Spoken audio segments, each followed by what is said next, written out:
പ്രധാനമന്ത്രി നരേന്ദ്രമോദി റഷ്യൻ സന്ദർശനം ഒഴിവാക്കി. മെയ് 9-ന് മോസ്കോയിൽ നടക്കുന്ന വിക്ടറി പരേഡിൽ നരേന്ദ്രമോദി പങ്കെടുക്കില്ല. റഷ്യൻ പ്രസിഡന്റിന്റെ പ്രസ് സെക്രട്ടറിയാണ് ഇക്കാര്യം അറിയിച്ചത്.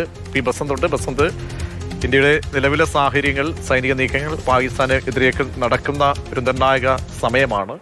എന്താണ് ഇപ്പോൾ യാത്ര മാറ്റിവെച്ചുകൊണ്ടുള്ള അറിയിപ്പ് വരുന്നത്? പ്രതീക്ഷ, വിക്ടറി പരേഡ്, അതായത് റഷ്യയുടെ രണ്ടാം ലോക മഹായുദ്ധത്തിലെ വിജയം അത് ആഘോഷിക്കുന്ന വിക്ടറി പരേഡിലേക്കാണ് റഷ്യൻ പ്രസിഡന്റ് വ്ളാഡിമിർ പുടിൻ പ്രധാനമന്ത്രി നരേന്ദ്രമോദിയെ ക്ഷണിച്ചത്. മെയ് 9-ന് നടക്കുന്ന ഈ വിക്ടറി പരേഡിൽ പ്രധാനമന്ത്രി പങ്കെടുത്തേക്കും എന്നുള്ളൊരു സൂചന ഉണ്ടായിരുന്നു. പക്ഷേ ഇപ്പോൾ ഔദ്യോഗികമായി റഷ്യ തന്നെയാണ് ഇക്കാര്യം സ്ഥിരീകരിക്കുന്നത്. പ്രധാനമന്ത്രി വരുന്നില്ല എന്നുള്ള വിവരം. മെയ് 9-ന് നടക്കുന്ന വിക്ടറി പരേഡിൽ ഇന്ത്യയുടെ മറ്റൊരു പ്രതിനിധി സംഘം, അല്ലെങ്കിൽ ഡിപ്ലോമാറ്റിക് തലത്തിലുള്ള ഒരു പ്രതിനിധി സംഘമായിരിക്കും പങ്കെടുക്കുക. പ്രധാനമന്ത്രി പങ്കെടുക്കില്ല എന്നുള്ളതാണ് ഇപ്പോൾ വരുന്ന സൂചന.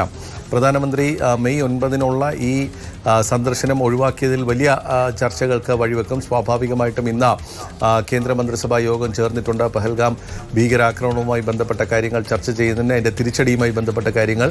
അപ്പോൾ ആ ഒരു സാഹചര്യത്തിൽ 9-ാം തീയതി ഈ സന്ദർശനം ഒഴിവാക്കിക്കൊണ്ടുള്ള തീരുമാനം വലിയ വ്യാഖ്യാനങ്ങൾക്ക് വഴിവെക്കും.